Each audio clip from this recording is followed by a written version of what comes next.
Hello students, continuity में अपना जो लास्ट पॉइंट है, जो मैंने कल बताया था आपको, इंटरमीडिएट वैल्यू थ्योरम है ना। काफ़ी इंपॉर्टेंट है, इस पे क्वेश्चंस भी अच्छे बनते हैं। और उससे पहले कुछ एक आध चीज़ें, थ्योरम कह लो या बातें कह लो, और करनी है हमें। तो हेडिंग डालें, सम theorems of continuity.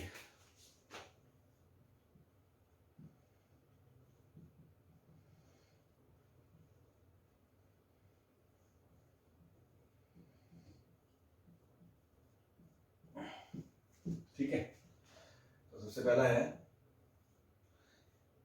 If fx is continuous function in close interval a to b, है ना। इसको आंखें फाड़ के देख लेना, है ना, आंखें फाड़ फाड़ के, है ना। ये क्लोज इंटरवल है, close.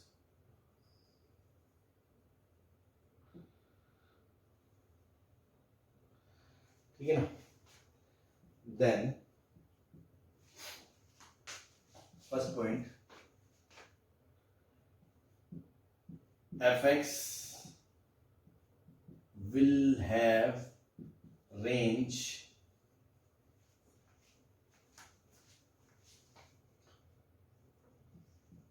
f minimum to f maximum। ठीक है जी। इसका क्या मतलब है कि सर फंक्शन की कोई मिनिमम वैल्यू होगी और फंक्शन की कोई मैक्सिमम वैल्यू होगी। पहली बात तो इस बात पे भी डाउट है कि सर पक्की बात है कि मिनिमम और मैक्सिमम होगी। तो पहले उस चीज को समझते हैं, है ना। जैसे मान लो ये फंक्शन ए से लेके बी तक की अपन बात करें, तो हो सकता है फंक्शन ऐसा हो, है ना, ए से लेके बी तक। ये है आपका एफ ए और ये है आपका एफ बी। हो सकता है फंक्शन ऐसा हो,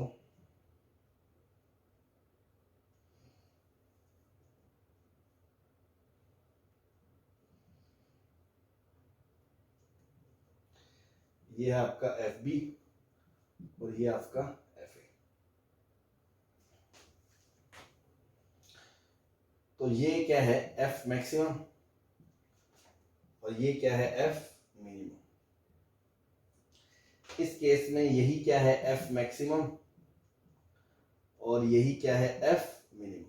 तो डिपेंड करता है अलग अलग फंक्शन, हो सकता है फंक्शन यहां से करता हुआ है ना। मतलब मैं कहना क्या चाह रहा हूं, पहला पॉइंट मेरा ये है कि क्या जरूरी है कि एफ मैक्सिमम और एफ मिनिमम एग्जिस्ट करेगा किसी भी फंक्शन का। ऐसा तो कोई जरूरी नहीं है। मान लो ऐसा हो फंक्शन ए से लेके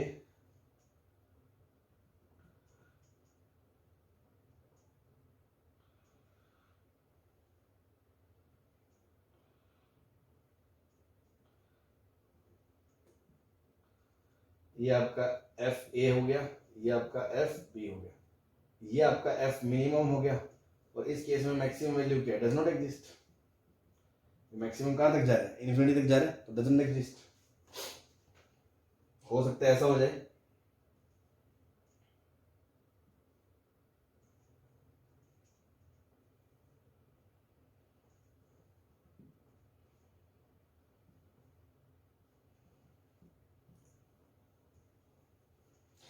इस केस में अगर मैं पूछूं आपसे मैक्सिमम वैल्यू क्या है, तो आंसर क्या आएगा, डज नॉट एग्जिस्ट। कुछ लोगों को लगेगा ये वैल्यू मान लो एल है, तो इसकी मैक्सिमम वैल्यू एल है, लेकिन ये चीजें तो अपन बेसिक मैथमेटिक्स में ही क्लियर कर देते हैं 11th में ही। बट फिर भी अगर किसी को डाउट है तो मैं दोबारा बता दूं। कुछ बच्चों को लगेगा ये इसकी मैक्सिमम वैल्यू है, फिर मैं उनको कहूँगा मैक्सिमम कहाँ है भाई, भाई एल तो कभी आ ही नहीं रही ना, बी पे कोई पॉइंट ही नहीं है, बी पे तो खाली है, तो वैल्यू एल तो आ ही नहीं रही, तो मैक्सिमम क्या है। फिर दूसरा बच्चा कहेगा सर एल से थोड़ी सी छोटी। अब थोड़ी सी छोटी मतलब कितनी छोटी, मान लो एल की वैल्यू 2 है, तो कितनी छोटी, 1.9, 1.99 या 1.99999, क्या, है ना, कोई वैल्यू नहीं है। तो ये अपन बेसिक मैथमेटिक्स 11 से ही जानते हैं, किसी भी नंबर से, है ना, किसी भी नंबर से, not even exactly do, even कोई भी नंबर हो, 2 हो, √2 हो, हाफ हो, किसी भी पर्टिकुलर नंबर से मैं बोलूँ जस्ट बड़ा नंबर या जस्ट छोटा नंबर क्या होता है, वो डज नॉट एग्जिस्ट होता है। तो यहाँ पर मैक्सिमम वैल्यू क्या है, डज नॉट एग्जिस्ट। ऐसी मिनिमम वैल्यू क्या है, does not exist. Minimum value क्या है, डज नॉट एग्जिस्ट। ठीक है, और हो सकता है ऐसा होता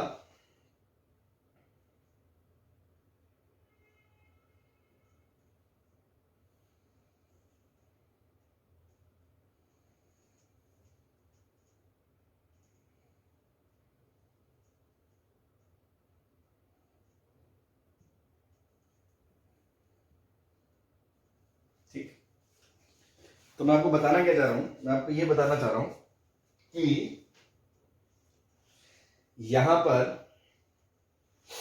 फंक्शन डिसकंटिन्यूअस है ए से बी में, ए से बी में, पर मैक्सिमम वैल्यू नहीं है, मिनिमम है।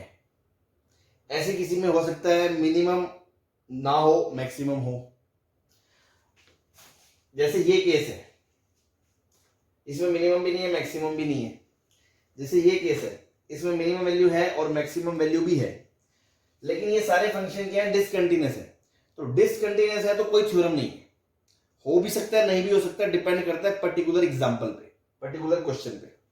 थ्योरम किस चीज की है, अगर फंक्शन कंटिन्यूअस है कहां, क्लोज ए से बी में, तो पक्की बात है उसकी रेंज एफ मिनिमम से एफ मैक्सिमम तक होगी। मतलब पहली बात तो हम यही बोल सकते हैं कि पक्की बात है उसकी कोई ना कोई मिनिमम वैल्यू और मैक्सिमम वैल्यू होगी, ठीक है ना। पहला पॉइंट आप ये भी लिख सकते हो, पहला पॉइंट आप ये भी लिख सकते हो, F minimum and F maximum exist. इसको दूसरा लिख लेते हैं, ठीक है। पहला पॉइंट आप ये भी बोल सकते हो कि अगर फंक्शन कंटिन्यूअस है क्लोज ए से बी में, पक्की बात है उसकी कोई मिनिमम और कोई ना कोई मैक्सिमम वैल्यू होगी ही होगी। भाई डिसकंटिन्यूअस है तो कोई गारंटी नहीं है, जैसे यहाँ पे दोनों है, मिनिमम भी है ये वाली और ये वाली मैक्सिमम भी है, यहाँ पे मैक्सिमम नहीं है मिनिमम है, यहाँ मिनिमम भी नहीं है मैक्सिमम भी नहीं है, ठीक है। ऐसे किसी केस में मिनिमम हो मैक्सिमम ना हो, या मैक्सिमम हो मिनिमम ना हो, ऐसा कुछ भी हो सकता है, डिपेंड करता है। लेकिन जब कंटिन्यूअस है देखो ए से बी में, तो देखो मिनिमम भी आएगी मैक्सिमम भी आएगी, और कैसे ही आए, चाहे फंक्शन ऐसा जाए, चाहे डांस करे, चाहे कैसे भी करे, कोई ना कोई एक मैक्सिमम वैल्यू आएगी, कोई ना कोई एक मिनिमम वैल्यू आएगी, ये एक पक्की बात है, ठीक। फिर किसी को लगेगा कि सर क्लोज क्यों लगाया, ओपन ए से बी में क्या दिक्कत है, तो ये देख लो, ओपन ए से बी में अगर होगा तो ऐसा केस हो सकता है, तो ना तो मैक्सिमम है ना मिनिमम है। या मान लो सिर्फ एक तरफ क्लोज हो, ए पे और बी पे ना हो, तो मिनिमम नहीं है, मिनिमम है मैक्सिमम नहीं है। या मान लो इधर डार्क होता और इधर ओपन होता, तो मिनिमम ना होती मैक्सिमम होती। तो क्लोज ए से बी में कंटिन्यूटी होना जरूरी है, अदरवाइज हम ये नहीं कह सकते कि उसकी कोई ना कोई मिनिमम या कोई ना कोई मैक्सिमम आएगी। मिनिमम या मैक्सिमम आएगी ये पक्की बात तभी बोल सकते हैं ए से बी में क्लोज में, जब वो कंटिन्यूस हो, पहली बात। दूसरी बात, तो सर ये तो ऑब्वियस सी बात है ना, नहीं नहीं नहीं ये ऑब्वियस नहीं है, ये आपको फंक्शंस में भी मैंने बताया था। चलो मैं छोटा सा क्वेश्चन पूछूं आपसे, ये मैं अब कर रहा हूं ना, अगर एक छोटा सा क्वेश्चन पूछूं कि फंक्शन की मिनिमम वैल्यू 2 है, मैक्सिमम वैल्यू 3 है, तो आप मुंह फाड़ के बोल दो कि उसकी रेंज 2 से 3 है, ये 4 है, ये मान लो 2 से 4 है, ऐसा इतना स्टेटमेंट पे क्या आप मुंह फाड़ के बोल सकते हो?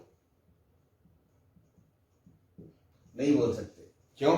हमें ये नहीं पता फंक्शन कंटिन्यूअस है या नहीं। तो सर कंटिन्यूअस नहीं है तो क्या हो जाएगा, तो देखो मान लो ये कोई फंक्शन 2 से शुरू हुआ, ये वैल्यू थी आपकी 2, फिर ये 3 तक पहुंचा, फिर ये जंप कर गया और 4 पे आ गया। तो इस फंक्शन का अगर आप ग्राफ से समझते हो, है ना, ये समझते सभी हो आप, ये मान लो फंक्शन है, तो इसकी जो रेंज है, रेंज वो क्या है, क्लोज 2 से ओपन 3 यूनियन 4, लेकिन मैक्सिमम वैल्यू क्या है 4 और मिनिमम वैल्यू क्या है 2। तो हमें किसी भी चीज की मिनिमम पता चल जाए और मैक्सिमम पता चल जाए तो हम उसकी रेंज थोड़ी लिख सकते हैं, हमें ये भी पता होना चाहिए वो कंटिन्यूअस है, तब जाके अपन रेंज लिख सकते हैं। अगर डिसकंटिन्यूअस है तो हम रेंज नहीं बता सकते, क्यों, बीच में क्या पता वो उड़ गया हो, है ना, भाई यहाँ से यहाँ तक आया फिर यहाँ से यहाँ तक उड़ के चला गया, तो मिनिमम ये मैक्सिमम में ये, तो पूरी रेंज थोड़ी है, इतना पार्ट तो बीच में गायब है, समझ रहे हो। तो ये फर्क पड़ता है। तो फंक्शंस में कई क्वेश्चन में आपको शायद दिक्कत आई हो कभी रेंज वगैरह में, तो जब अपन को पता होता था कंटिन्यूअस है, तो उस टाइम पे मैंने आपको कहा था कि अभी आपको शायद इतना पता नहीं है कंटिन्यूटी का, तो अब कंटिन्यूटी पढ़ने के बाद आप कोई भी फंक्शन की रेंज वगैरह बता सकते हो, है ना, कि जहां आपको ऐसी दिक्कत नहीं आ रही होगी कंटिन्यूटी की वजह से, कि अब आपको मिनिमम पता है मैक्सिमम पता है, तो आप सीधा मुंह फाड़ के रेंज नहीं बोलोगे, पहले चेक करोगे कंटिन्यूअस है या नहीं। अगर कंटिन्यूअस है तो हाँ पक्की बात है, क्यों, वो बीच में ब्रेक नहीं होगा, वो लगातार चलेगा ऐसे ऐसे। तो मिनिमम हो मैक्सिमम हो, उसके बीच में वो कहीं ऐसे उठ के टूट के एकदम से आगे नहीं भागेगा, बीच की हर वैल्यू लेगा। इसलिए हमने बोला कि एफ एक्स की जो रेंज है वो एफ मिनिमम से एफ मैक्सिमम के बीच मतलब क्लोज इंटरवल होगी ही होगी। ये स्टेटमेंट आप तभी बोल सकते हो जब यहाँ कंटिन्यूस लिखा है। क्लियर है? तो ये बात आपको समझ में आ गई होगी कि फंक्शन अगर कंटिन्यूस है तो उसकी मिनिमम वैल्यू आएगी, मैक्सिमम वैल्यू आएगी और उसकी रेंज एफ मिनिमम से एफ मैक्सिमम आएगी। ठीक है जी। चलो तीसरी बात मैं इसमें ये भी बोल सकता हूं, for all beta belongs to f minimum to f maximum there exist, symbol का मतलब होता है there exist a value alpha belongs to A to B such that f of alpha बराबर बीटा। अब ये मैथमेटिकली एक स्टेटमेंट लिखा गया है जो शुरू में गरीबों को पसंद नहीं आता या समझ में नहीं आता। आप इसका मतलब समझें, वो क्या कह रहा है, फॉर ऑल बीटा, हर उस बीटा के लिए जो इसके अंदर है, देयर एग्जिस्ट, अ वैल्यू का मतलब भी मैं बता दूं, अ वैल्यू का मतलब ये नहीं है कि एक ही वैल्यू है ना, उसने ये नहीं लिखा कि एग्जैक्टली वन वैल्यू है ना। अ वैल्यू या देयर एग्जिस्ट वन वैल्यू लिखने का मतलब होता है, इसका जो मीनिंग होता है, मीनिंग वो है at least one value, at least one value of alpha exist करता है ना, नॉट एग्जैक्टली वन, है ना, ये नहीं है। एक से ज्यादा भी हो सकते हैं, एक भी हो सकता है, बट कम से कम एक होगा, एटलीस्ट वन। उसको लिखने का तरीका है देयर एग्जिस्ट अ वैल्यू। मैं बोलता हूं देयर एग्जिस्ट वन वैल्यू है, देयर एग्जिस्ट अ वैल्यू, इसका मतलब है एटलीस्ट वन वैल्यू है। ठीक है ना। तो हर बीटा के लिए जो इसके बीच में है, कोई ना कोई एक वैल्यू अल्फा है इसके बीच में, इस प्रकार कि अल्फा की फंक्शन पे वैल्यू बीटा है। इसका क्या मतलब हुआ, जैसे अभी मैंने एक क्वेश्चन दिया था, मान लो ये ए है,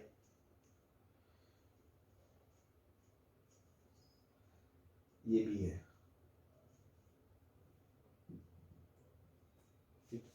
ये आपका एफ ए है, ये आपका एफ मिनिमम है, ये आपका एफ मैक्सिमम है और ये आपका एफ बी है। ठीक है। तो एफ मिनिमम से लेके एफ मैक्सिमम तक, भाई रेंज कहां से कहां तक है, यहां से लेके यहां तक। मैं कह रहा हूं एफ मिनिमम से लेके एफ मिनिमम के बीच में कोई भी बीटा, हर बीटा, मान लो कोई बीटा ले लिया मैंने,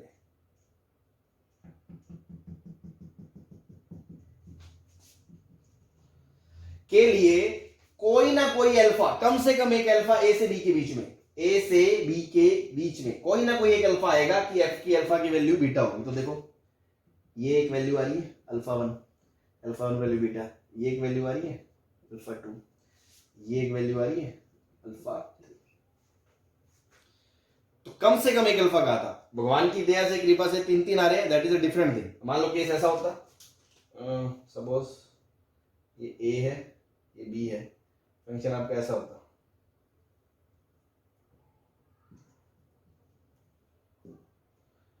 तो ये एफ बी ही आपका मिनिमम होता और ये एफ ए इस केस में आपका मैक्सिमम होता। तो मैक्सिमम से मिनिमम के बीच में कोई भी एक बीटा लोगे तो उसके करस्पॉन्डिंग देखो यहाँ एक ही अल्फा है। तो डिपेंड करता है फंक्शन वन वन है मैनी वन है, दैट इज डिफरेंट थिंग। बात वो नहीं कह रहे, हम ये कह रहे हैं कि मिनिमम अगर फंक्शन कंटीन्यूअस है तो रेंज आएगी मिनिमम से मैक्सिमम के बीच की हर वैल्यू आएगी, है ना, बीच की हर वैल्यू आएगी, मतलब कोई भी एक वैल्यू ले लो बीटा, उसके करस्पॉन्डिंग कोई ना कोई एक इनपुट इसके बीच में ऐसा जरूर होगा जिसपे वैल्यू बीटा आ रही होगी, कम से कम एक, हो सकता है एक से ज्यादा भी हो। वो यही कह रहा है हर वैल्यू जो इस रेंज के बीच में आ रही है वाई की, उसके लिए कोई ना कोई एक एक्स इनपुट इसके बीच में ऐसा होगा जिसके लिए वैल्यू उस पे बीटा आएगी। इसका मतलब है that is all values of F between f minimum and f maximum are obtainable। ठीक है ना। तो ये बात तो हमने ऊपर करी थी कि रेंज यहां से यहां तक मतलब बीच का हर एलिमेंट आ रहा है। सीधा अगर मिनिमम 2 मैक्सिमम 4 बोलते तो रेंज 2 से 4 नहीं बोल सकते, लेकिन कंटीन्यूअस 2 से 4 बोल सकते हैं, मतलब बीच की हर वैल्यू आएगी। तो वो कह रहा है बीच की हर वैल्यू आएगी। ये मैथमेटिकल स्टेटमेंट समझना बहुत जरूरी है। इसका मतलब है कम से कम एक, तो कम से कम एक केस होगा या एक से ज्यादा भी हो सकते हैं, बट एफ मैक्सिमम से एक्स मिनिमम के बीच की कोई ना कोई तो वैल्यू, हर वैल्यू कोई ना कोई कम से कम एक बार आएगी जरूर। यहां अब आपको समझ में आ गया होगा मैंने क्लोज इंटरवल क्यों लगाया, क्योंकि अगर मान लो ऐसा केस हो, ऐसा तो क्लोज में एफ मिनिमम और एफ मैक्सिमम तो सिर्फ एंड पॉइंट पे आएंगे ए और बी पे। तो अगर मैं यहां ओपन लगाता हूं तो ये वाला एग्जांपल इसमें कवर नहीं होगा, ये तो हो जाएगा, ठीक है ना, लेकिन ये वाला केस नहीं कवर होगा क्योंकि इसमें एफ बी मिनिमम जो आएगी वो बी पे आएगी। तो अगर मैं ओपन लगा दूंगा तो फिर या तो यहाँ पे भी दोनों पे ओपन लगाऊं, है ना, तो इसलिए मैंने यहाँ पे भी क्लोज और यहाँ पे भी क्लोज लगाया। नेक्स्ट 3 पॉइंट हो गए। अगला पॉइंट इसी में मेरे को लिखना है कि जब देखो अगर ये केस हुआ तब तो एफ मैक्सिमम और एफ मिनिमम एफ ए और एफ बी के बीच ही होगा, मतलब एफ ए से एफ बी के बराबर ही होगा। और अगर ऐसा हुआ तो एफ मैक्सिमम और एफ मिनिमम वाला सेट बड़ा होगा और एफ ए से लेके एफ बी वाला सेट तो इतना ही होगा। ये इंटरवल क्या है, एफ ए से लेके एफ बी तक का, और ये एफ मैक्सिमम से एफ मिनिमम तक का। और ऐसा हुआ तो एफ ए एफ बी और f b f maximum f minimum बराबर होगा, है ना। तो मैं ये बोल सकता हूं कि next point, all values of f a and f b are obtainable.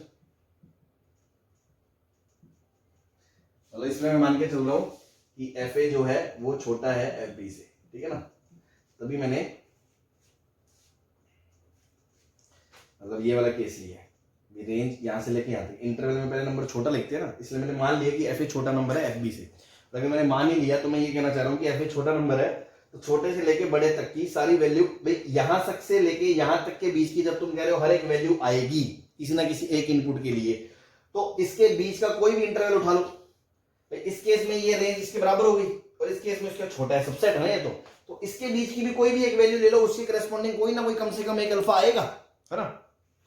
मतलब all values of f a and f b are obtainable, तो that is for all beta belongs to f a and f b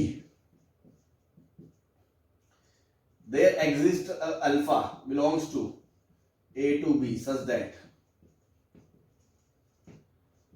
f a बराबर f alpha बराबर beta. तो जो बात पहले कही थी वही दोबारा कह रहे हैं कि हर उस बीटा के लिए जो एफ ए और एफ बी के बीच में आएगा, इसमें मैं ये मान के चल रहा हूं एफ ए एफ बी से छोटा, इसीलिए ऐसा इंटरवल लिखा गया, ठीक है ना। तो हर उसके बीच की वैल्यू के लिए कोई ना कोई अल्फा ऐसा आएगा जो ए और बी के बीच में होगा, जिसपे वैल्यू एफ ए और एफ बी के बीच की देखो वैल्यू आएगी। यहां पर एक आएगी और यहां पर एक से ज्यादा अल्फा की वैल्यू आ रही है, वो डिपेंड करता है, इसलिए अ वैल्यू है ना, देयर एग्जिस्ट अ वैल्यू, ठीक है जी।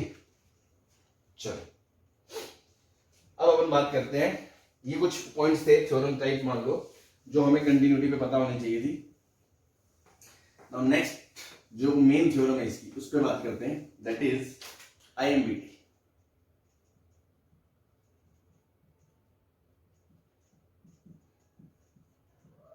Intermediate value theorem, intermediate mean value theorem, ठीक है जी। इसको समझते हैं अच्छे से। तो सबसे पहले देखें, इसका स्टेटमेंट लिख लेते हैं। Again, if f x is continuous in a to b, then for all alpha between a to b there exists f of alpha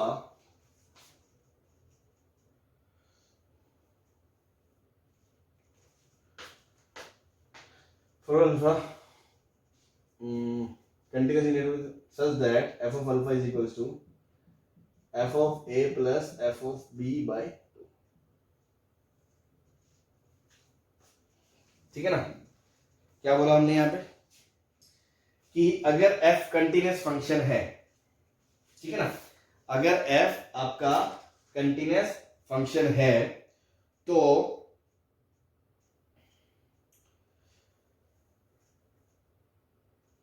हर उस अल्फा के लिए, है ना, फॉर ऑल अल्फा जो a से b के बीच में है के लिए ऐसा कुछ होगा, एफ ऑफ अल्फा बराबर f a plus f b by, ठीक है ना। कैसे आप समझे,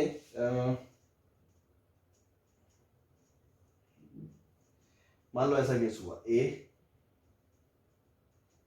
बी, तो ये आपका एफ ए है और ये आपका एफ बी है, ठीक।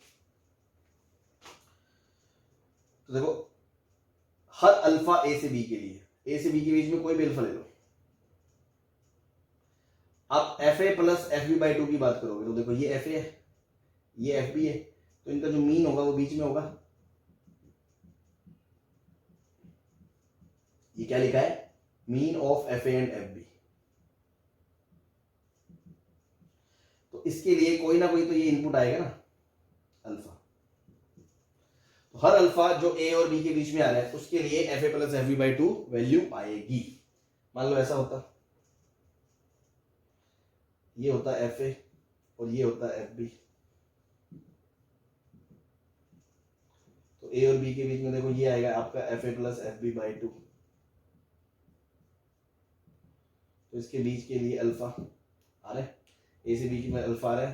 देखो अभी मैंने इससे पिछले स्टेटमेंट में क्या कहा था, हमने कहा था एफ ए और एफ बी के बीच की हर वैल्यू आएगी, अगर एफ ए एफ बी बराबर नहीं है ना, एफ ए और एफ बी के बीच की हर वैल्यू आएगी, क्योंकि एम से एन के बीच की हर वैल्यू आएगी, तो एफ ए और एफ बी तो उसका भी छोटा इंटरवल है, उसके बीच की हर वैल्यू आएगी। तो f a plus f b by two भी तो उसके बीच की वैल्यू है, तो उसके बीच की एक value f a plus f b by two, इसके लिए कम से कम एक अल्फा आएगा। हाँ, तो for all alpha there exist a to b between for all alpha belongs to a to b there exists f of alpha बराबर f a plus f b by 2। ठीक है ना, ठीक है जी। अब मान लो इसकी जगह ऐसा हो,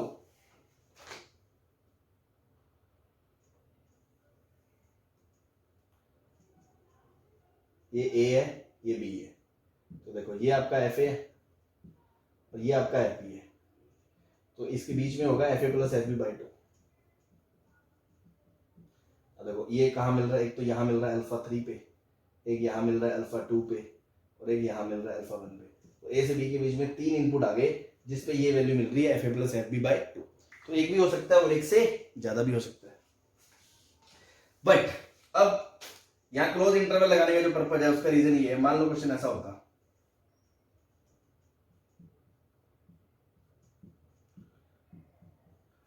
ए और बी पे फंक्शन वैल्यू होती है ना, मान लो कैसे भी मान सकते हो तुम, ऐसे घुमा फिरा के, है ना, अल्टीमेटली ये दोनों बराबर है। अब देखो तुम एफ ए और एफ बी ये दोनों सेम है, तो इनका जो एवरेज है वो भी यही आएगा, यही आएगा। लेकिन ए और बी के बीच में कोई भी पॉइंट ऐसा नहीं है जिसपे ये वैल्यू आ रही हो, ये एंड पॉइंट्स पे आ रही है। जैसे इसमें तो बीच में भी आ रही है, बट इसमें एंड पॉइंट्स पे ही आ रही है। तो इस केस को भी कवर करने के लिए हमने यहाँ अल्फा पे क्लोज ए से बी लगाया है कि क्लोज ए से बी। अगर ये केस को छोड़ दे तो आप यहाँ ओपन भी लगा सकते हो कि ए से बी के बीच में ही कोई ना कोई ऐसा पॉइंट जरूर मिल जाएगा जिसपे ये वैल्यू आ जाएगी, क्योंकि उस केस में एफ ए और एफ बी सेम नहीं है। ठीक है ना, तो ध्यान रखिए बस। तो अगेन वही बेसिक चीज वही है जो इससे पहले बात करी कि एक कंटिन्यूअस फंक्शन है तो पक्की बात है मिनिमम होगा कुछ मैक्सिमम होगा, फिर उस मैक्सिमम और मिनिमम के बीच की हर वाई वैल्यू किसी ना किसी इनपुट पे जरूर आएगी, बीच के इनपुट पे, है ना, ए से बी के क्लोज में कम से कम एक जरूर आएगा। तो अगर एफ मिनिमम और एफ मैक्सिमम के बीच का आएगा तो एफ ए और एफ बी तो उसके छोटा है या उसके बराबर है, तो एफ ए और एफ बी के बीच की भी हर वैल्यू बीच में ऑब्टेन होगी, और उसी के बीच की एक value f a plus f b by 2 है, मीन वैल्यू। तो वो मीन वैल्यू थ्योरम क्या कहती है कि हर फंक्शन कोई भी फंक्शन ए प्लस बी है तो जो ये वैल्यू है ना f a plus f b by 2, ये इसके लिए ये किसी ना किसी अल्फा पर जरूर होगी, किसी ना किसी अल्फा जो ए से बी के बीच में है ये जरूर होगी। ठीक है ना भाई, then for all alpha between a to b f of alpha will be f a plus f b by 2। ठीक है ना, सॉरी एक ये स्टेटमेंट मैंने थोड़ा गलत बोल दिया है ना, फॉर ऑल फॉर थोड़ी if f is continuous then there exists a value alpha between a to b such that f of alpha, है ना, ये मिस्टेक है ना, जोश में अपने गलत लिख दिया। फिर पहले का लिखा गया मतलब क्या था, हर अल्फा के लिए f a plus f b by 2 के बराबर है। अभी कांस्टेंट फंक्शन थोड़ी है, हमने क्या कहा, पहले हमने बोला एफ मिनिमम से एफ मैक्सिमम के बीच की सारी वैल्यू आएंगी, फिर हमने कहा एफ ए और एफ बी के बीच की सारी वैल्यू आएगी, फिर हमने कहा ये वैल्यू भी इनके बीच में आती है, एवरेज है, तो ये भी किसी ना किसी इनपुट में आएगी। मतलब ए से लेके बी के बीच में कोई ना कोई एक अल्फा ऐसा जरूर आएगा जिसपे ये वैल्यू आएगी। अब इक्वालिटी क्यों लगानी है यहाँ पे, क्योंकि ऐसा केस अगर हुआ कि एंड पॉइंट्स पे वैल्यू बराबर है और बीच में कोई इनपुट पे उसकी वैल्यू बराबर आ नहीं रही है, हो सकता है आ भी जाए ऐसे, लेकिन नहीं आ रही है तो वो एंड पे ही मिलेगी एवरेज वैल्यू, इसलिए हमने क्लोज लिया। तो हमने कहा f a plus f b by 2 value किसी ना किसी अल्फा जो क्लोज ए से क्लोज बी के बीच में उस पर जरूर मिलेगी। तो देयर एग्जिस्ट वैल्यू अल्फा कम से कम एक अल्फा ऐसा होगा belongs to a to b such that उस पे value f a plus f b by 2 के बराबर होगी। ठीक है जी, ये इंटरमीडिएट मीन वैल्यू थ्योरम है। ठीक है, अब इस पे एक थ्योरम और है इसी पे, बहुत ही इंटरेस्टिंग है ना, वेरी वेरी इंपॉर्टेंट है कि if f x is continuous in a to B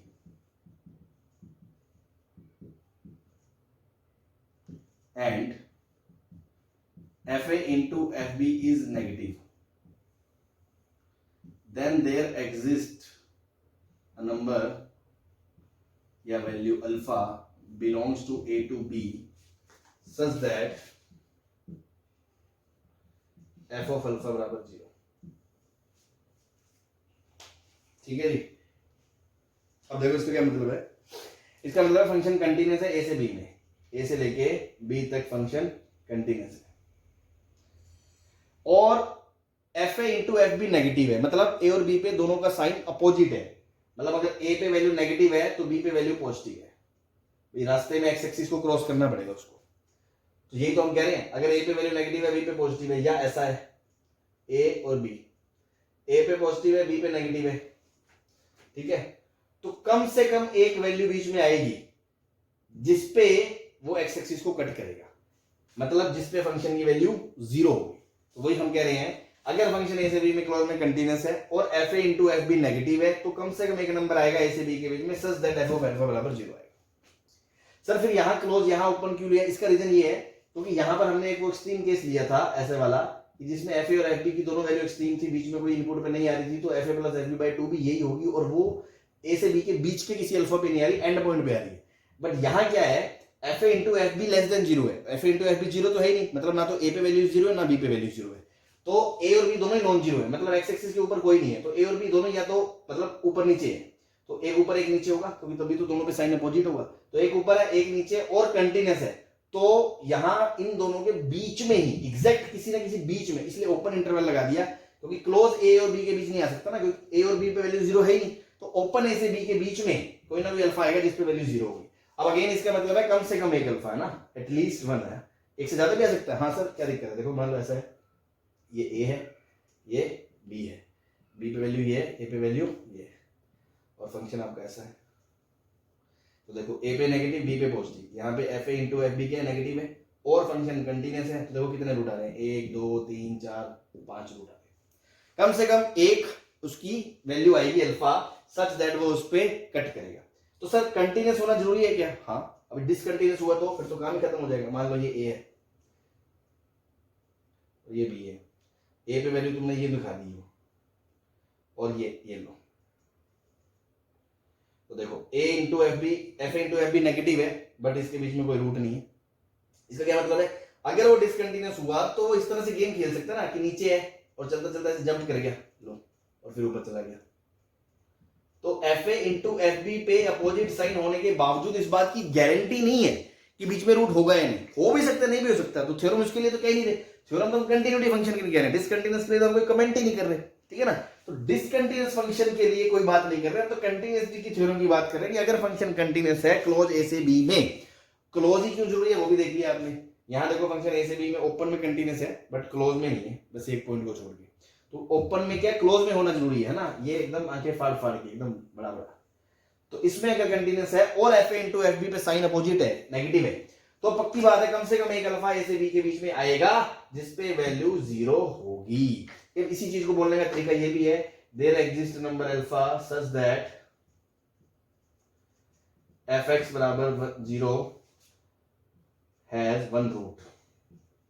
भाई इसी चीज को आप ये भी बोल सकते हो कि फंक्शन की ये रूट है, या there exist number alpha such that graph of f x cuts x axis, graph of f x cuts x axis, है ना। तो इनमें से आप कुछ भी बोल सकते हो कि अगर फंक्शन क्लोज ए से बी में कंटिन्यूअस है और ए से a f into f b value opposite है, तो पक्की बात है ए और बी ओपन के बीच में, या तो ये बोलो एक वैल्यू ऐसी अल्फा जिस पे वैल्यू 0 है, या ये बोलो कम से कम फंक्शन का एक रूट है, या ये बोलो कम से कम ग्राफ एक्स एक्सिस को एक जगह कट करेगा, सबका एक ही मतलब है, ठीक है। तो बहुत ही जबरदस्त थ्योरम है, तो मैं दोबारा से सारी कहानी रिपीट कर दूं शॉर्ट में क्या क्या बात करी हमने पूरी थ्योरम में। सबसे पहले हमने बोला अगर कोई फंक्शन कंटीन्यूअस है, ए से बी में क्लोज है, उसकी कोई ना कोई मिनिमम वैल्यू होगी, कोई ना कोई मैक्सिमम वैल्यू होगी, और उस मिनिमम से उस मैक्सिमम के बीच की हर वैल्यू आएगी, तो उसकी रेंज वो आएगी। तो कोई भी वैल्यू बीटा ले लो, उसके कोरेस्पोंडिंग कोई ना कोई कम से कम एक अल्फा आएगा, एक से ज्यादा भी आ सकता है, ठीक है ना। फिर हमने कहा अगर एफ ए और एफ बी, मान लो एफ ए छोटा एफ बी बड़ा है, तो एफ ए लेके एफ बी का इंटरवल की बात करें तो वो भी तो एफ मैक्सिमम और एफ मिनिमम के बीच का ही तो एक इंटरवल होगा, तो उसके बीच की भी सारी वैल्यू आएंगी, तो उसके बीच की सारी वैल्यू आएगी तो मतलब उसकी एकदम बीच वाली वैल्यू आएगी, mean value f a plus f b by 2, ठीक है ना। एफ ए बराबर एफ बी नहीं मान रहा हूं मैं, तो हमने कहा कि बीच की सारी वैल्यू आएंगी, तो कोई ना कोई एक अल्फा जरूर आएगा ए और बी के बीच में, जिसपे f a plus f b by 2 आएगा। लेकिन एक स्पेशल केस अगर हम देखें, मान लो ऐसा कुछ टाइप का जिसमें दोनों पे end value f a f b बराबर हो गए, तो उसकी मीन वैल्यू भी वही आएगी, और बीच में ग्राफ ऐसा तो डुबकी मार नहीं रहा, वरना बीच में कोई अल्फा आ जाता। अगर मान लो एकदम एक्सट्रीम ऐसा है तो अल्फा ओपन लगाने में ए और बी के बीच में कोई ऐसा अल्फा नहीं है जिसपे वो वैल्यू है, इसलिए उस केस को इंक्लूड करने के लिए हमने क्लोज ए से बी लगा दिए। क्लियर है। आप अब उस बात पे हट जाओ, अब मुद्दे की बात पे हो। अब दूसरा थ्योरम क्या है, कंटीन्यूअस फंक्शन है, तो अगर ए और बी पे वैल्यू अपोजिट है, साइन अपोजिट है, और बीच में कंटीन्यूअस है तो जंप मार के तो नीचे जा नहीं सकता एक्स एक्सिस को। अगर ऐसे कंटीन्यूअस है, चाहे कैसे भी डांस कर ले, एक्स एक्सिस को काट के जाएगा, मतलब कम से कम एक रूट ए और बी के बीच में आएगा, जिसपे फंक्शन की वैल्यू 0 होगी, जहां पे ग्राफ एक्स एक्सिस को कट करेगा, कम से कम एक आएगा, एक से ज्यादा भी आ सकता है, ठीक है। This is the all about IMBT, ठीक है ना। बहुत काम की बात थ्योरम है ये। अब इस पे अपने एप्लीकेशन देखते हैं और क्वेश्चन करते हैं, ठीक है जी। चलो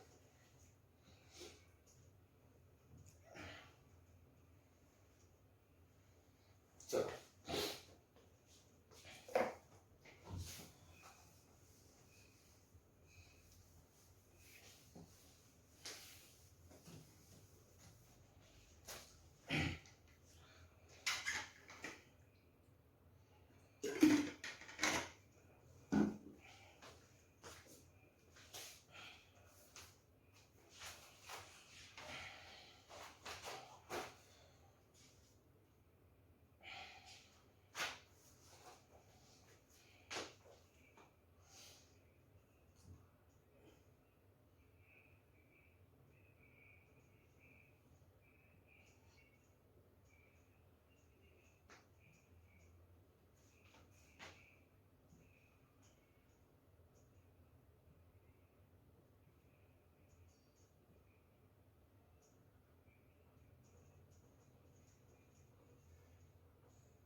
ठीक है, ये एक थ्योरेटिकल क्वेश्चन है अपना, अपन ने जो पढ़ा है उसका एप्लीकेशन।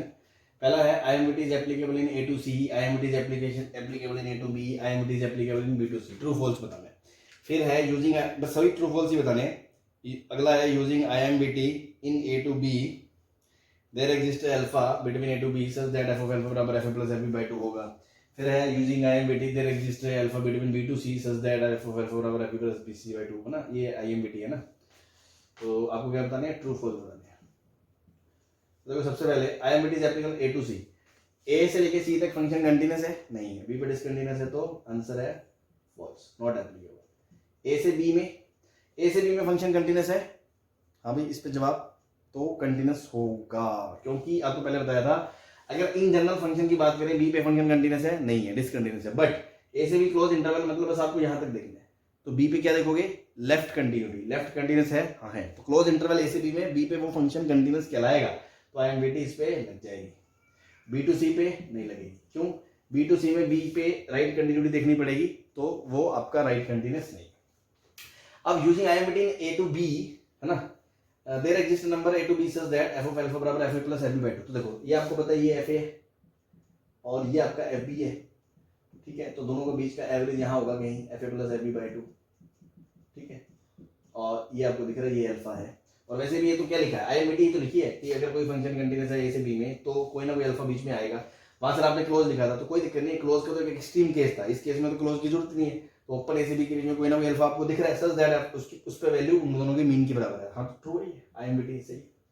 अब अगला यूजिंग IMBT B से C there exist alpha B to C, तो ये स्टेटमेंट फॉल्स है, क्यों, क्योंकि पहला स्टेटमेंट गलत हो गया यूजिंग IMBT है ना, क्योंकि we can not apply IMBT, क्योंकि we can not apply IMBT on interval B to C, ये तो हमने पहले बताया, क्योंकि इस पे कंटीन्यूअस नहीं है तो इस पे IMBT नहीं लग सकेगी। हाँ अगला स्टेटमेंट इसमें क्या, इसने दोबारा ये स्टेटमेंट दिया है there exist alpha between B to C such that f of alpha बराबर fb plus fc by 2, तो कुछ लोग इसको भी गलत बोलेंगे, लेकिन इसको गलत नहीं बोलना, इसको देखना है आपको, क्योंकि इसमें यूजिंग IMBT नहीं है। देखो थ्योरम क्या है, अगर फंक्शन कंटीन्यूअस है तो ये थ्योरम है, लेकिन अगर फंक्शन डिसकंटीन्यूअस है तो ऐसा नहीं होगा, ऐसा थोड़ी है, जैसे बारिश होती है तो मुस्कुराती है, सही है, बारिश नहीं होती है तो रोती है, ऐसा थोड़ी कहा हमने, या मुस्कुराती है तो बारिश होती है, ऐसा थोड़ी कहा, ऐसा कुछ भी नहीं कहा, सिर्फ हमने थ्योरम में ये कहा बारिश होती है तो मुस्कुराती है, बस। अगर बारिश होती है मुस्कुराना लिखा है तो सही है, बारिश होते हुए मुस्कुराना नहीं लिखा तो गलत बोलोगे।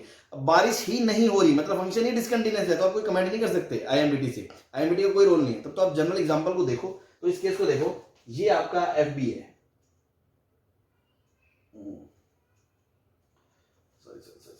इसमें थोड़ा सा लफड़ा पड़ गया, यहाँ FB कुछ है ही नहीं ना, हाँ है ना FB प्लस FB ये भी है, तो ये आपका FB है, FB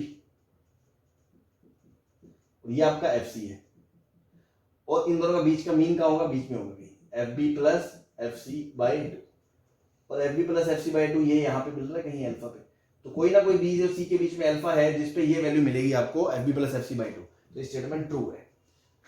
कंटिन्यूटी की थ्योरम के बेस पे नहीं कह रहे हैं भाई, जो चीज सामने है वो है भाई, मैंने ये नहीं कहा, थ्योरम में मैंने कहा कि अगर कंटीन्यूअस है तो A से B के बीच में दोनों की वैल्यू आएगी जिसपे उसकी मीन वैल्यू आएगी fa प्लस fb बाई 2, तो ऊपर वाला ट्रू हो गया, ये फॉल्स हो गया क्योंकि इसमें कंटिन्यूटी थ्योरम नहीं लग सकती थी, लेकिन इसमें वो जनरल बात कर रहा है भाई, आपके सामने एग्जांपल है ना, आप देखो FB प्लस FC बाई 2 का एवरेज लगभग यहाँ होगा, इस वैल्यू में कोई ना कोई अल्फा B और C के बीच में, अरे हाँ आ रहा है, बस खत्म बात, this is not using IMBT, in general जो है वो है, जो दिखता है वो दिखता है, ठीक है जी। तो आई होप आपको ये बात समझ में आ गई होगी, चलो आगे चलते हैं।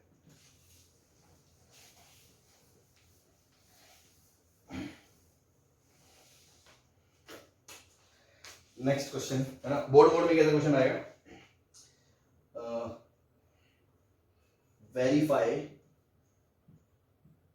IMBT फॉर fx बराबर x square minus 4x in 0 to 2,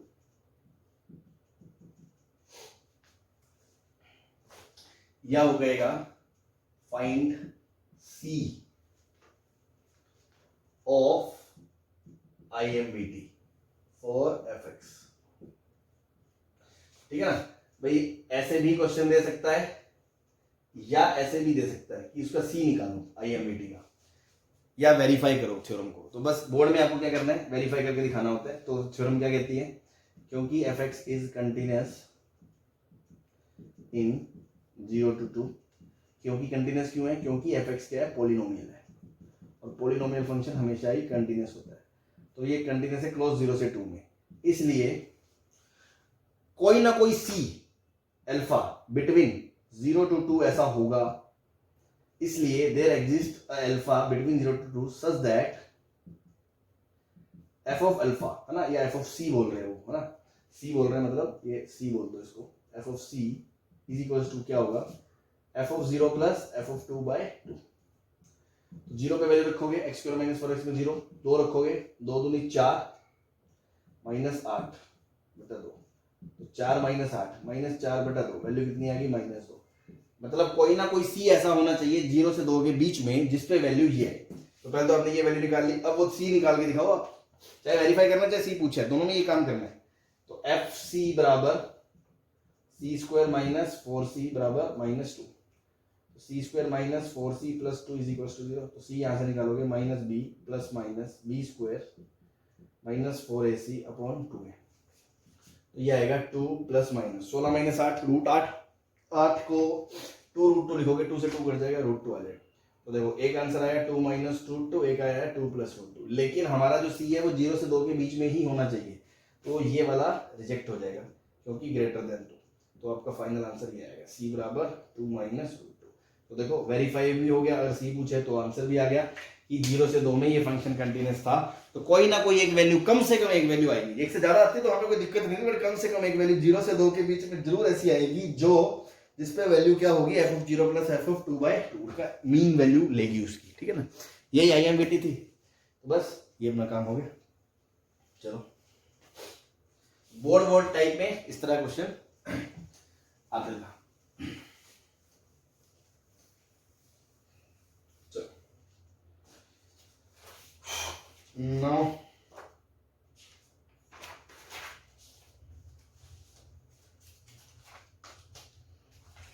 next है एक क्वेश्चन दे रखा है आपको, y is equals to x की पावर 10 प्लस x की पावर 9 इंटू a की पावर 9 प्लस x की पावर 8 इंटू a की पावर 8 प्लस पॉलिनोमियल है ना, ऑल ai's रियल नंबर है।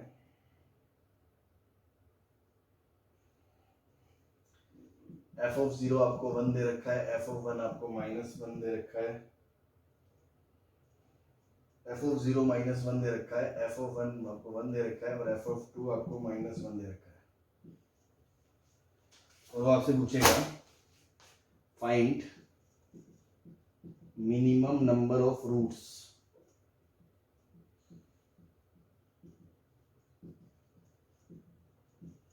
Of above equation function, minimum numbers of the, इसको fx बोल दिया मान लो, fx minimum number of the roots of fx बराबर 0, ये पूछा। तो देखो जैसे ही आपके मिनिमम नंबर ऑफ रूट्स बोल दिया ना, है ना, minimum number of roots,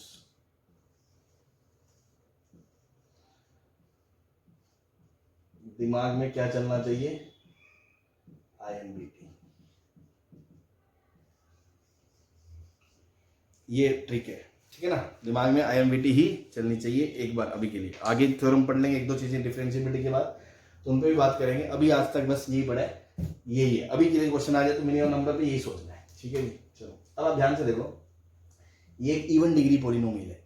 even degree polynomial में पहले तो आप देखो 0 पे 1 पे 2 पे, 0 पे फंक्शन क्या है -1, मतलब 0 पे वैल्यू कितनी होगी नीचे -1 होगी, और 1 पे वैल्यू कितनी है 1 है, 1 पे वैल्यू कितनी होगी 1 होगी।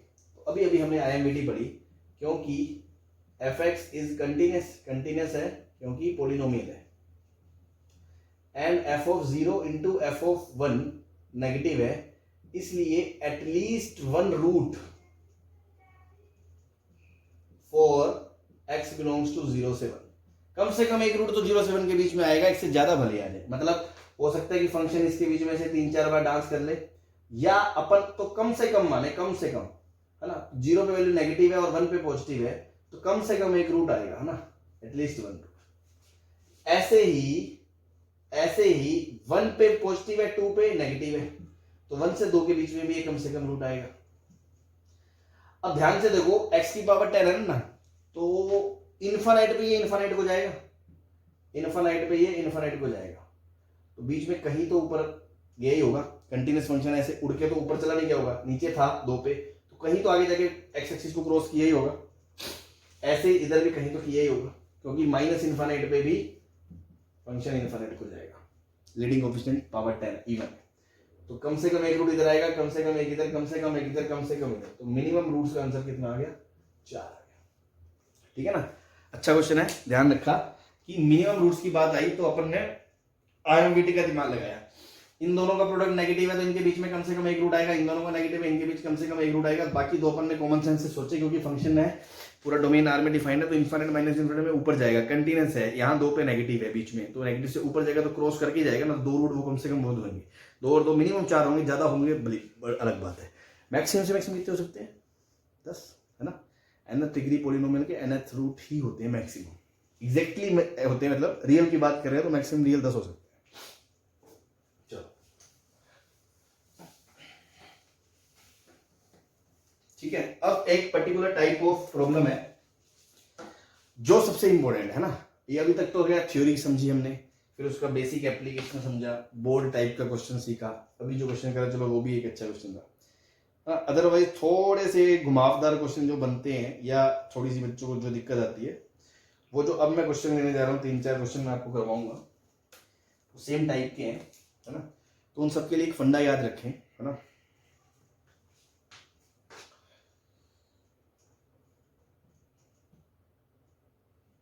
fx बराबर 0 has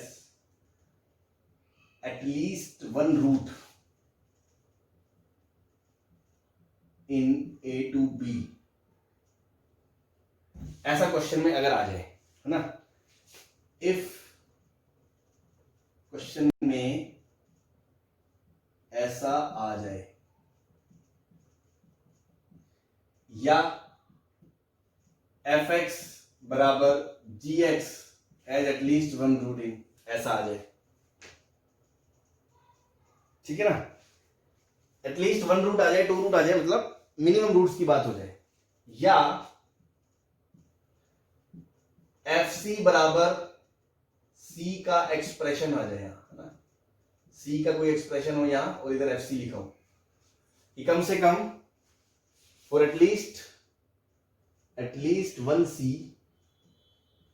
in a to b, ऐसा क्वेश्चन में आ गया कि for at least 1 c in a to b ये होगा, या फॉर एक कम से कम a से b के बीच में ऐसा होगा, कम से कम a के बीच में ऐसा होगा। इस तरह की जैसी बात आती है ना, एटलीस्ट वाली बात आ जाए, दिमाग में खोपड़ी में तुरंत क्या चलना चाहिए? IMBT। How to do? Step 1, take all the terms in left hand side.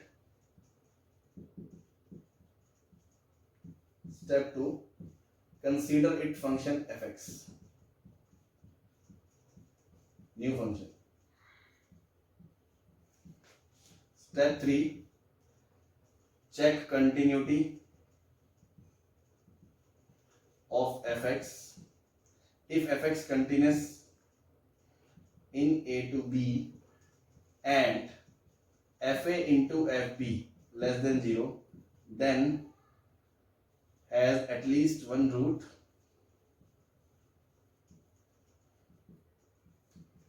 in a to b। ये क्या अप्लाई करा हमने? IMBT। ये पूरा प्रोसीजर है क्वेश्चंस करने का, है ना। जब भी ऐसा कुछ दिख जाए आपको क्या करना है? सब टर्म को लेफ्ट में लाई, उसको एक फंक्शन माना, उसकी कंटिन्यूटी चेक करी, ए और बी पे उसका साइन देखा, अगर अपोजिट आ गया पक्की बात है IMBT से उसका एक बीच में रूट होगा, बस उसके बाद आपको क्वेश्चन प्रूव हो जाएगा, ठीक है ना। अब अपन 2-4 एग्जांपल लेते हैं, पूरी पिक्चर आपको क्लियर हो जाएगी।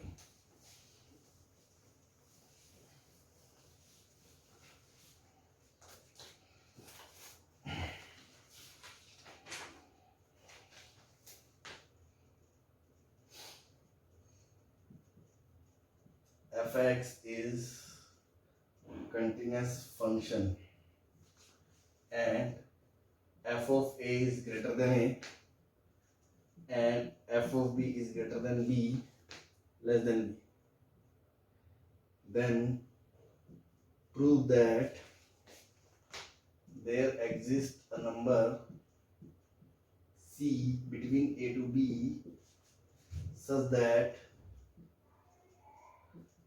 f of c बराबर c।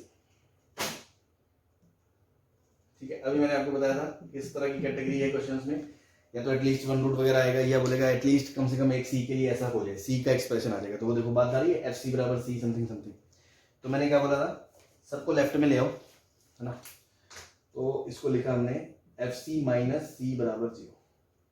अब ध्यान दो, एफ सी माइनस सी मतलब कि ये एफ एक्स में सी रखने पे आया क्या होगा। तो बेसिकली वो कह रहा है एफ एक्स माइनस एक्स बराबर 0 for at least one c, there exists at least one C between A to B such that ये चीज 0 या ये चीज 0, है ना। तो मैंने कहा इसको कैसे प्रूव करना है, आईएमटी दिमाग में आ रहा है, सबको एक तरफ लाया, एक फंक्शन बनाया नया, मान लो एफ एक्स बराबर F x minus x. Now this function is continuous function, this function is continuous function, continuous minus continuous continuous. Now F A की वैल्यू देखो, एफ ए क्या है, f A minus A, F A से बड़ा दे रखा है तो ये पॉजिटिव हुआ। ऐसी एफ बी की वैल्यू देखी तो वो क्या आएगा, f b minus b, f b b से छोटा है तो ये नेगेटिव हुई। तो क्योंकि कैपिटल एफ एक्स कंटिन्यूस है and capital f a into capital f b less than 0 है, इसलिए कैपिटल एफ एक्स बराबर 0 for at least one c between a to. तो एफ सी बराबर 0, तो एफ सी माइनस सी बराबर 0, तो एफ सी बराबर c for at least one c between a to b. ठीक है जी, आई होप पूरी कहानी समझ में आपको आ गई होगी। सबको एक तरफ करा, सी पहचाना, एटलीस्ट दिमाग में आती, आईएमटी चली, सबको एक तरफ लिखा, फंक्शन माना, कंटिन्यूटी चेक करी, दोनों पे साइन अपोजिट शो करा, उससे कंटिन्यूटी के हिसाब से बीच में एक ना रूट जरूर आएगा ए से बी के बीच में, बस उसी को हमने लिख दिया दोबारा। चलो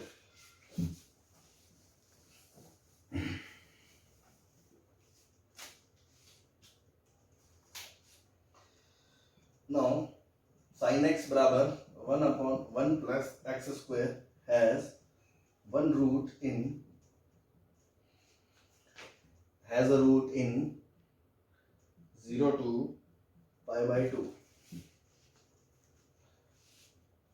ट्रू फॉल्स बताना है।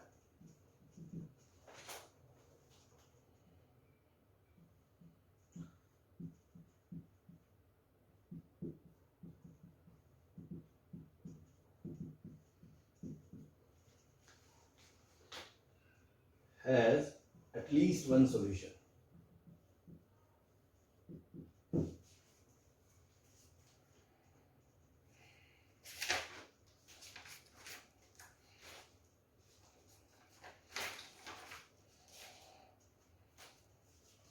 हाँ जी, देखो जैसे ही आया हैज अ रूट मतलब हैज एटलीस्ट वन रूट, ये आपको पहचाननी है language, has at least one root. जैसे ही इसकी दिमाग में आपको ये इंटरवल वगैरह आ गया, आपकी दिमाग में खोपड़ी में आ गया क्या, आईएमटी। अब आईएमटी से मैंने क्या बोला था, सबको एक तरफ कर लो। फंक्शन आपने लिया क्या, sine x minus 1/1 plus x square. अब आपको पता है ये भी कंटिन्यूस फंक्शन है और ये भी कंटिन्यूस फंक्शन है, और कंटिन्यूस माइनस कंटिन्यूस क्या होता है, कंटिन्यूस होता है, किसी तरह की कोई दिक्कत नहीं। नाउ एफ जीरो पे वैल्यू देखी, साइन 0 माइनस 1 प्लस 0 मतलब -1, और एफ पाई बाई 2 पे वैल्यू देखी, एफ पाई बाई 2 1 आ गया, -1/1 प्लस पाई स्क्वायर बाय 4। ये 1 से बड़ा है, तो 1/1 से बड़ा मतलब 1 से छोटा, तो ये जो पूरा डॉट डॉट के अंदर है वो 1 से छोटा है। 1 में से 1 से छोटी क्वांटिटी घटाओगे तो पॉजिटिव आएगी, और ये नेगेटिव है। तो f0 into f pi by 2 is negative and fx is continuous in closed 0 to pi by 2, इसलिए fx has at least one root in 0 to pi by 2। तो कम से कम एक के लिए ये 0 होगा, ये 0 होगा मतलब ये बराबर इसके होगा। ठीक है जी, तो बस मस्त, एक बार समझ में आ गया तो फिर तो मजा आने लगेगा। ठीक है ना, और गरीब आदमी को बस इसी चीजों में थोड़ा डर लगता है, तो वो संभल के चले। अगेन वगैरह इसका कम से कम एक सोल्यूशन है। तो fx मैंने ले लिया x की power 2020 plus 1/1 plus sine square x minus 2021। अब हमें इंटरवल नहीं दिया, बस उसने कम से कम एक सोल्यूशन है, तो अब वो इंटरवल आपको देखना। देखो पहले तो ये आपका ये कंटिन्यूस फंक्शन है, ये कंटिन्यूस फंक्शन है और ये कंटिन्यूस है, तो ओवरऑल कंटिन्यूटी में तो कोई दिक्कत नहीं है। तो बस कोई भी फंक्शन आप वैल्यू देखो जिस पे आप अपोजिट साइन शो कर पाओ। तो मान लो मैंने f(1) ले लिया, तो 1 प्लस साइन स्क्वायर 1 माइनस 2021। देखो ये एक है, ये एक से छोटा है, दोनों मिला के एक के आसपास है और 2021 है, तो ये नेगेटिव है। और f(2) रखा मैंने, तो 2 की पावर 2020। ओ भाई साहब बहुत बड़ा नंबर आ गया, तो है ना, सांसें फाड़ देगा। तो 2021 के सामने तो ये बहुत बड़ा है, ये भी पॉजिटिव है तो ये पॉजिटिव। तो clearly f1 into f2 negative है, तो हैज एटलीस्ट वन रूट 1 से 2 के बीच में। 1 से 2 के बीच में है तो ओवरऑल तो एक रूट होगी एटलीस्ट, वही आपको बताना था। तो ये भी ट्रू है और ये भी ट्रू है। ठीक है जी, तो ये है धमाका IMVT का, है ना, जब करती है तो जोर शोर से करती है। चलो एक लास्ट क्वेश्चन और देख लेते हैं।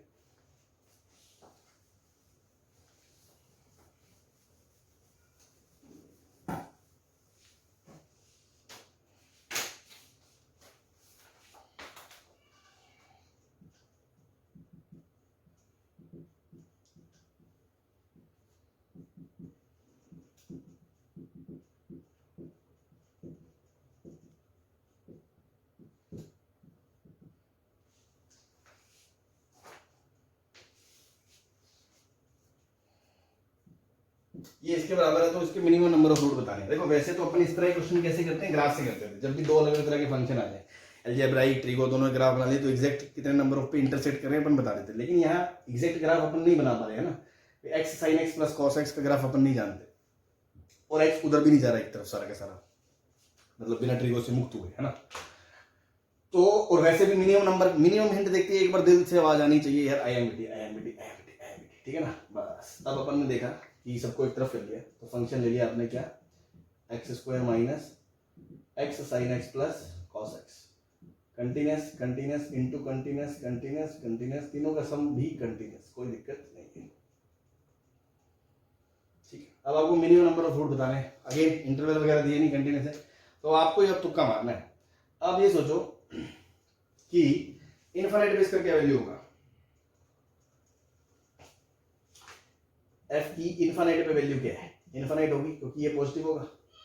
x और x² में x हैवी होगा आपसे, तो अगर आप इसको ऐसे भी लिखते हो x into x minus sine x plus cos x, तो देखो ये तो -1 से 1 के बीच फ्लक्चुएट करेगा, ये भी -1 से 1 के बीच फ्लक्चुएट करेगा, और ये इन्फिनिटी और ये भी इन्फिनिटी, तो इन्फिनिटी इंटू इन्फिनिटी प्लस -1 से 1, तो ये पूरी चीज कहाँ को जाएगी, इन्फिनिटी को जाएगी। व्हेन x इन्फिनिटी को जा रहा है तो fx भी कहाँ को जा रहा है, इन्फिनिटी को।